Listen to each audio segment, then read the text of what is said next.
আমি বলবো এটা নির্বাচনী ড্রেস রিহার্সাল।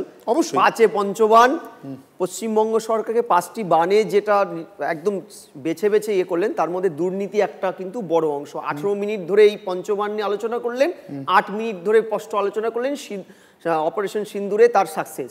অর্থাৎ দুটো স্ট্রেচারে, একটা রাজ্যের ব্যর্থতাগুলোকে নিয়ে, আরেকটা হচ্ছে তার সাফল্য, যেটা প্রত্যাঘাতে যেটা ভারত সাফল্য পেয়েছে, সেই দুটোকে কিন্তু নিয়ে যে আক্রমণটা শুরু করলো বা ড্রেস রিহার্সাল বা নির্বাচনী প্রচার শুরু করলো, সেই জেলার থেকে যেটাই 19-এ কিন্তু 6-0 করেছিল, হোয়াইট ওয়াশ করেছিল রাজ্যের শাসক দলকে।